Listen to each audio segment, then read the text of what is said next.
F-A-T. It's in the name. Welcome into the Helping Healing Humor with Ben and Travis podcast. On today's episode, we're going to talk about keeping your brain healthy, some do's and some don'ts. And so stick with us. We'll have that conversation after these important messages. Hey friends, we've got something really special to share with you today, a brand new children's book that's all about faith, family, and finding joy in the middle of life's challenges. It's called The Adventures of Ben and Travis and the Joy Rider. This heartwarming story follows a big brother in a wheelchair who uses his creativity, courage, and a whole lot of love to help his little brother and cousin overcome life's obstacles. Together they show us that joy isn't about what you have, it's about how you choose to face the ups and downs of life. This book is full of fun, adventure, and hope.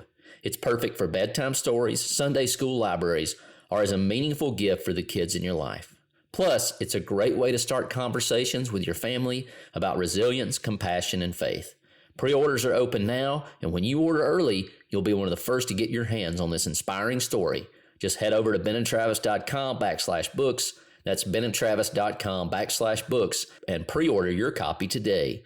Give your kids a story that will make them smile, laugh, and believe in the power of joy. I'm Travis Creasy, the pulpit minister at Westgate Church of Christ in Dothan, Alabama, on the southeast corner of the state of Alabama, and Ben Hayes is in the northwest corner of Alabama, so we couldn't get any farther apart, I think, and still be in the same state.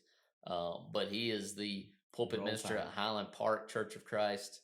All-pro counselor, 3-chord counselor. I didn't even mention that. Mars Hill Bible School. And, of course, just the amazing person he is, Ben Hayes.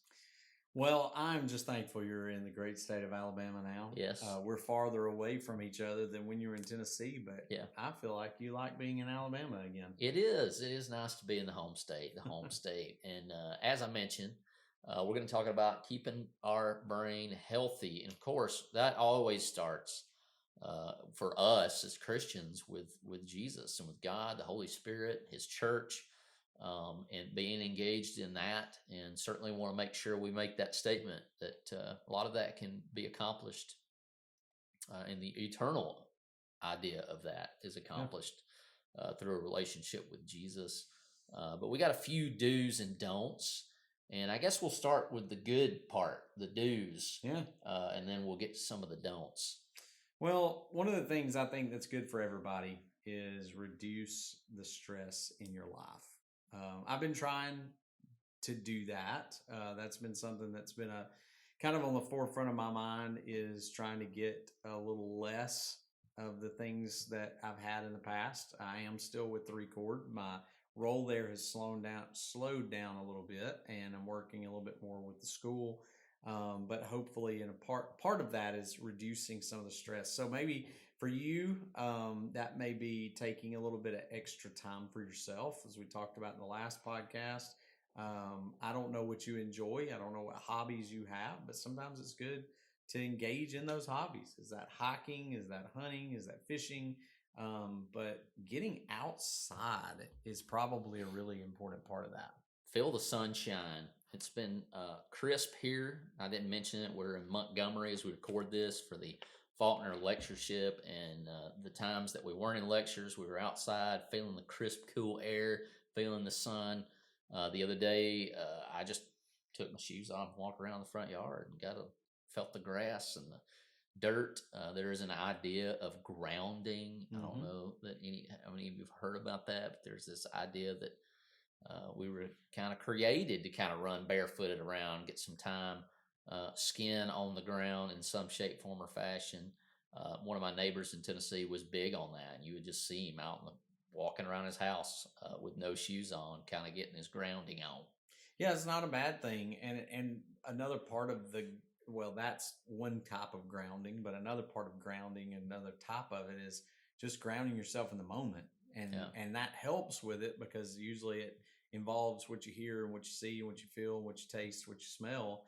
And if you're outside, you get all that. And so you can kind of ground yourself in the moment and also ground yourself in the stuff of the earth. And so that's a good thing. There's a lot of different ways of reducing stress, having good boundaries with people, finding some good, healthy coping skills for the stress that you do have in your life, walking away occasionally, getting away from the thing that's kind of stressing you out and enjoying some other things around you. So there's a lot of different ways to do that. Maybe some workout, which kind of leads us to the second part is for your brain creating some, one of the do's is healthy habits.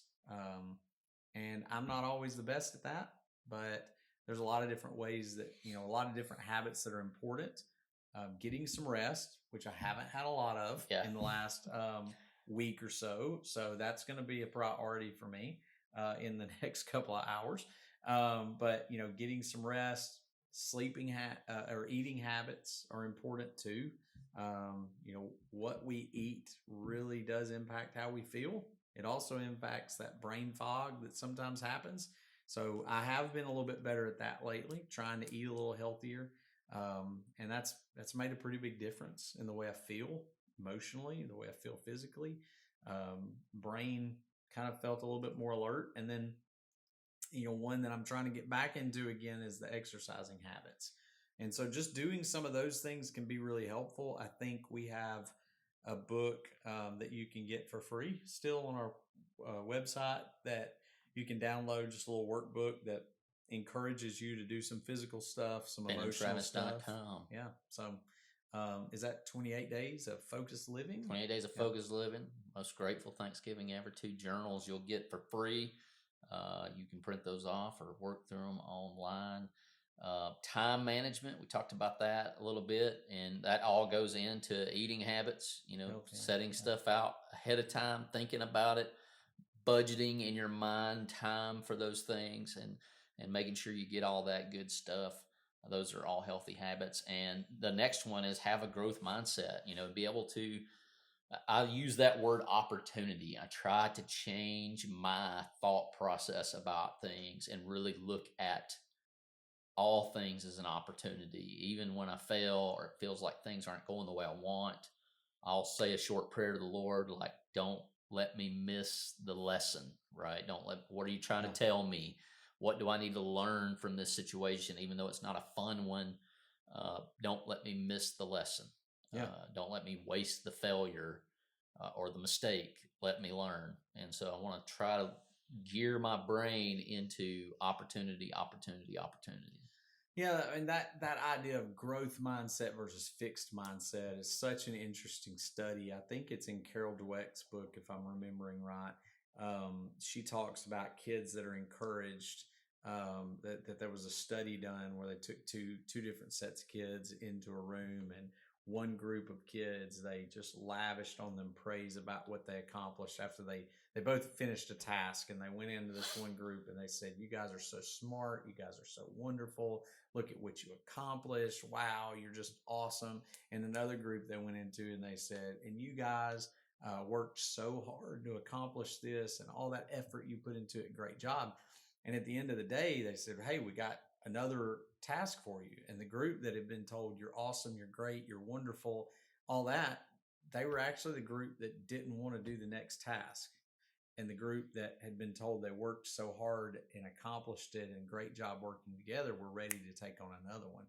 And, that's the difference in a fixed and a growth mindset, where you've got this group that's been told over and over again, "You're great."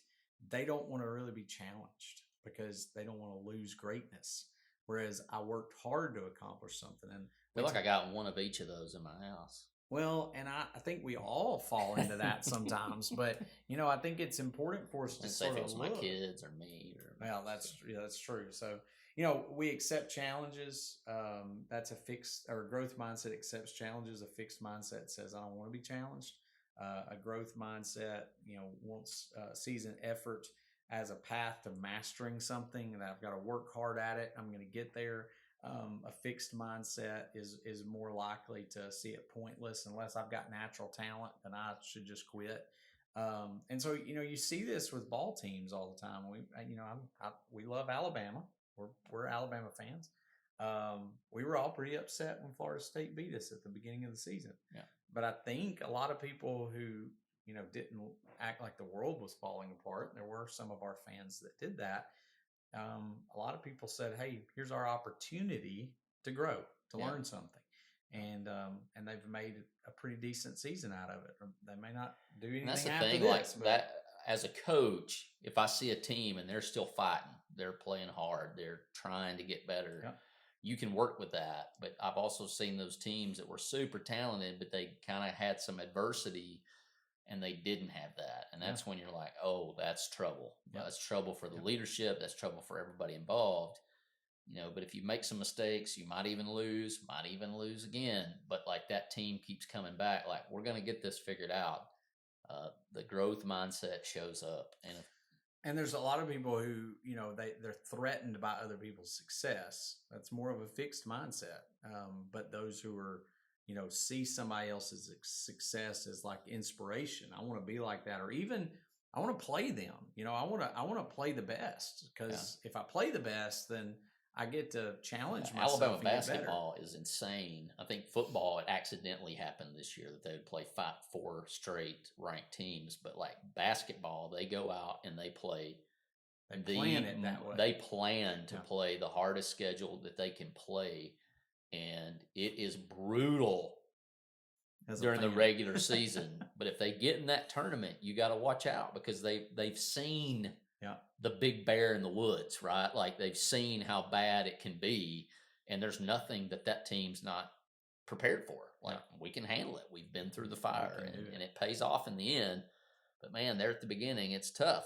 And I think, as we mentioned earlier, develop an active spiritual life, to be involved, that the Spirit would cultivate in your life, that you're putting the material in that's there to cultivate your spiritual life, and to make it exciting. I had a friend, had somebody in Bible class Wednesday night talk about how, he's curious about the Bible. That means he doesn't need someone going, hey, you should really study your Bible. He's curious about it. Like he's seeking and trying to find and learn things. What you're curious about, you're typically going to go and seek out. And why can't that be your spiritual life? Yeah. And I think along with that is accountability in the spiritual life, accountability in the things that you struggle with, and time with church, time with the people who are going to help you to develop in the way you need to. So those are the to-dos. The not to do list, things not to do. One of the things is you don't really want to overdo it as far as like video gaming, technology, and things like that. For the brain, there's kind of been a lot of studies that are showing that that's not a really good thing. There's even in the newest DSM-5, which is the Diagnostic and Statistical Manual that people use for diagnosing different mental health disorders, there is a new section in that about internet gaming disorder. It's sort of one that they say needs more research. But there's certainly some things that go along with that are negative on the brain.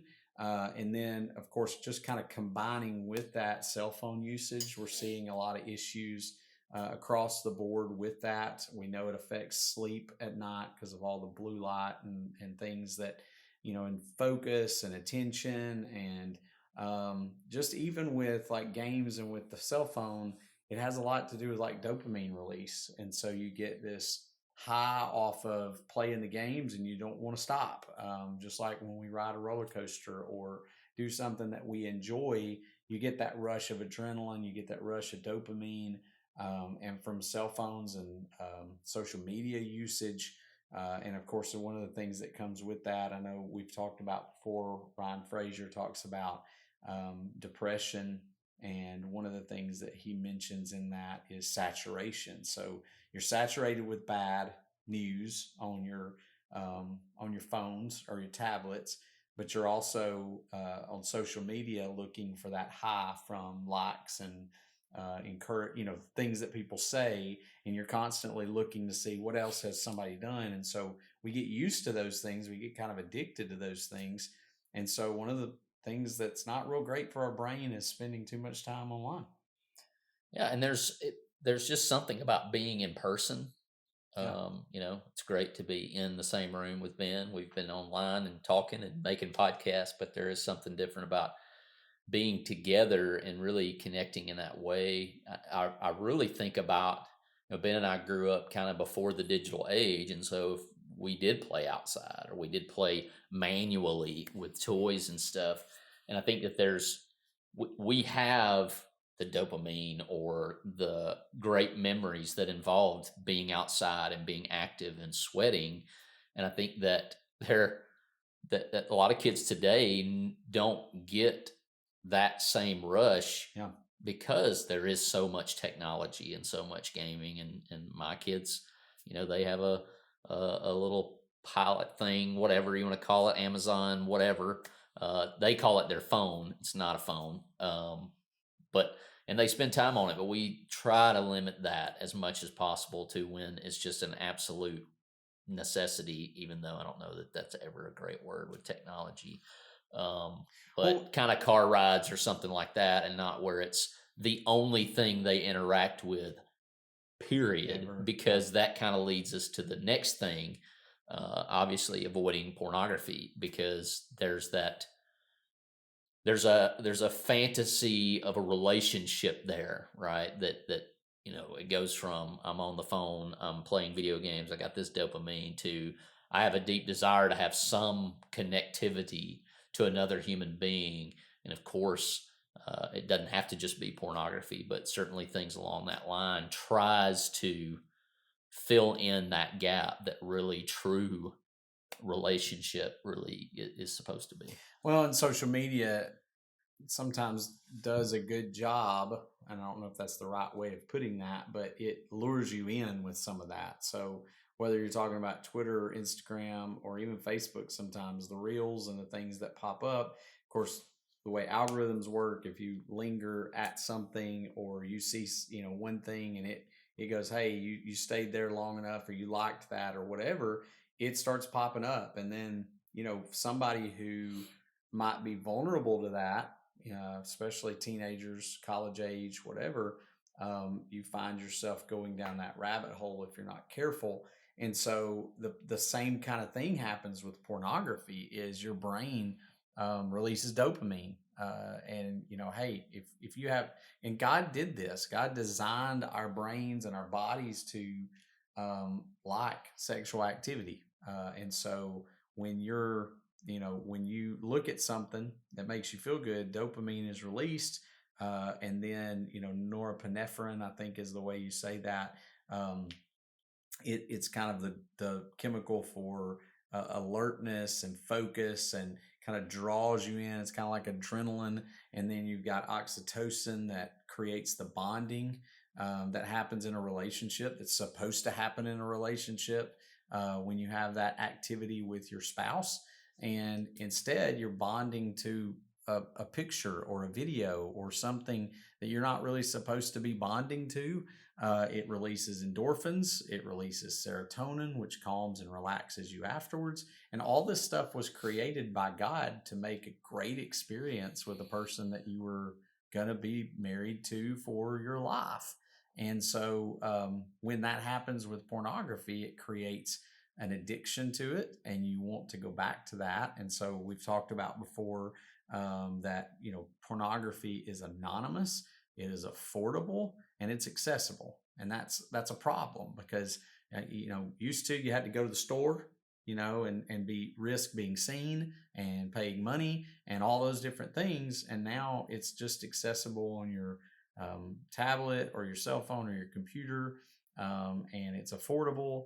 And we all need guidance on how to deal with it. So certainly people who are younger need guidance. They need structure. They need boundaries that are set up. Yeah, they need accountability from being exposed. Yeah, and so to any of this. So whether it's accountability, that's one of the most important things, because that limits the anonymousness of it. But also limiting the accessibility of it. So when it comes to our kids, when it comes to ourselves, sometimes, we need to limit the access to it. Jesus said, if your right hand offends you, cut it off. If my computer or my tablet or my phone or my TV or my VCR, do we even know what those are anymore? Our DVD player, our Netflix account, or whatever it is, if it's a source of temptation for me, if it's a source of something that's leading me down those roads, then I need to limit my accessibility to it. And so that may be somebody that I'm close to. It may be calling up Travis and going, "Hey, I need you to be my accountability partner. I need you to know the codes to everything and to shut off, my tablets or my phone or my access," because that's how we kind of get through those things. And so, whether it's, phones, gaming, which also leads to the pornography part, that is, something we all need, is some accountability to help with those things. And kind of while we're talking about addictions, drugs and alcohol are never good things to introduce into our brain. If we want to keep healthy brains, the Bible talks a lot about being sober and vigilant, sober and vigilant. And he's not really talking about, necessarily in those passages being abstinent from those things.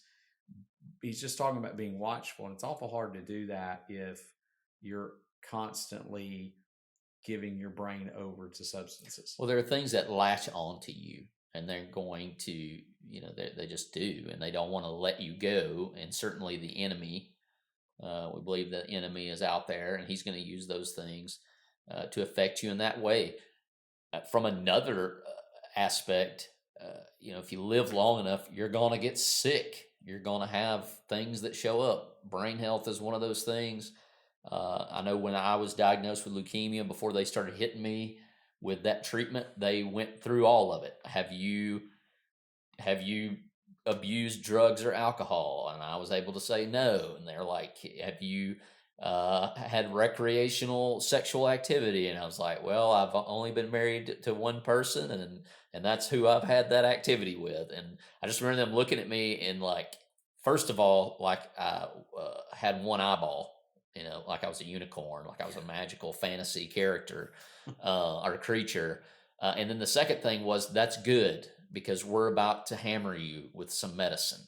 And your body's going to be like, what are you doing? But it's good. It's as healthy as it can be.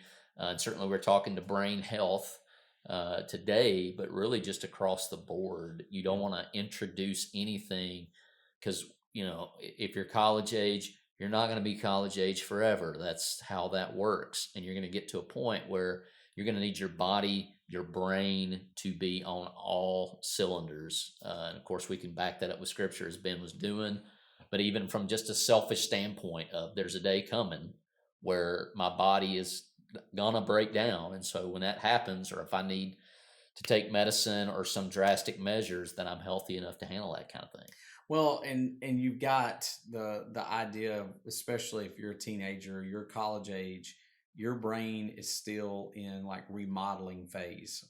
It kind of does its growing and building as a toddler. And then when you get to adolescence, which starts 10 or 11 years old, and now most believe goes through like 24 or 25 years old, you're remodeling your brain. You're setting some neuro pathways that are going to be there the rest of your life. And, when you're setting those and setting trends for your life based on drugs, alcohol, risky behaviors, sexual activities, pornography use, even gaming and things like that, if that's what you're setting those pathways on, it's hard to change those pathways. It's hard to change those habits. It's hard to get back on a good path. So that's why we have the to-dos. Here's these good paths to kind of get your mind on, and here's the not to-dos, because that's going to affect you for a long time. So maybe if you find yourself in those not to-dos, or maybe you did that during college age, and maybe you survived that, or maybe right now you're still struggling with it, it's not that it can't be changed. It just takes a little bit more effort to change those pathways once you get to a certain age. And so we're just encouraging you, if you're a young person and you haven't given over to those things just yet, then we want to encourage you to make good choices and to do the things that are good for your brain health. And hopefully that's been an encouragement to you today. Absolutely. Is your church looking for meaningful ways to make a kingdom impact? Healing Hands International has been partnering with churches for more than 30 years to make real change possible. HHI is a faith-driven nonprofit that leads life-changing programs like Walk for Water, where communities come together to raise awareness and funds to drill wells around the world. But that is just the beginning. HHI works to aid, equip, and empower communities around the world, teaching families how to grow sustainable gardens or helping women launch small businesses to support their families. And the best part? All of these programs are done in partnership with local church leaders, empowering gospel opportunities. There are so many ways you and your church can get involved. You can host your own Walk for Water. You can pack gift boxes for kids through the Magi program or host a seed packing event. Learn more and get involved today at hhi.org. That's hhi.org.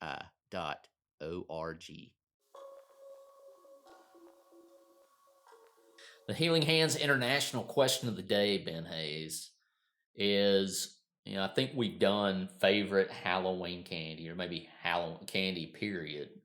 But is there a candy out there that you may have an unpopular opinion, like I love those and no one else does? Yeah. Or I hate those, but everybody else loves them. Everybody loves them. Yeah. Well, at least in my household, and it seems to be a trend of people I know because I've always been the person who got this. I don't get to eat a whole lot of candy anymore, but banana stuff. I had somebody send me a picture today and said they worked with me several years ago, and anytime Laffy Taffies were on the table, I always got their banana ones because they didn't like the bananas. My wife always gives me the banana ones. She gives me the banana runts. Don't sleep on the nanners, man. Bananas I like are some good, bananas. but there's a lot of people who disagree. They're like, the banana's the worst flavor ever. I've heard people say that about watermelon. They think watermelon is a wasted flavor. No, it's not. It's a good one too. Man, if you ever get any like electrolyte powder that's watermelon, it's good stuff. That's money. That's money. I'm a fan of those. Weirdly, I like, especially if I have peanuts, I like candy corn. I don't think candy corn's wasted, especially that you put some candy corn. If you don't know this, a poor man's payday is candy corn with peanuts. And it's just a payday. Now I know how to eat candy corn because I ain't eating it any other way. So it is. So there's one we disagree with on there. Maybe what's yours? Maybe it just reminds me of a certain team that. It's just the orange that you don't. It's the orange that I don't like. So what's your candy? At my house, I've got two young ones, and for some reason, and I know this used to be your jam, the Peeps. Like, to me, that's just a waste of sugar. If I'm gonna eat some candy, I'm not eating those. And marshmallows in general, unless I have like a bonfire and I can roast marshmallows, I don't really like throwing away. If I'm gonna die by candy and the sugar intake, it's not gonna be by Peeps or marshmallows. How about Cadbury eggs? Cadbury snot-filled chocolate eggs.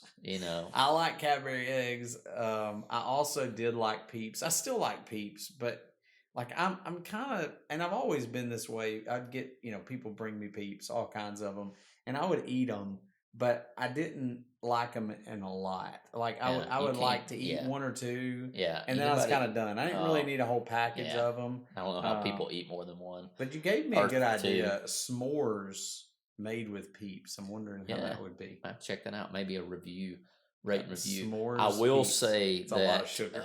I'm not. I don't abuse drugs, but if the nerd clusters were outlawed, that would help my blood sugar. But I love those. I can't lay off of those.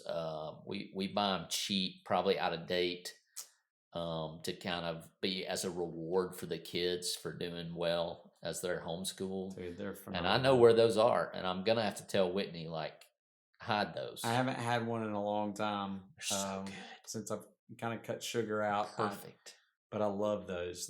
I'm glad I didn't buy those at Walgreens earlier. I know, because I saw some, almost and did. I was like, I knew you were about to. I'm not going to do that to Ben. I'm not going to do that to Ben, and it's good. Like, I'm not blaming you because it also helps me. But we hope that you're doing well. We've got a great trip down to Montgomery. I don't know when this episode will air. I know we're going to maybe record one while at Faulkner with maybe some guests here and there. But we hope you're doing well and are enjoying your October. Hopefully a good crisp. And if you're a parent listening to this, don't forget your parent tax on Halloween night. Yes. You are entitled to Yes. some candy that your kids rake in. The good old dad tax that I enforce. Absolutely. So have a good one. See y'all.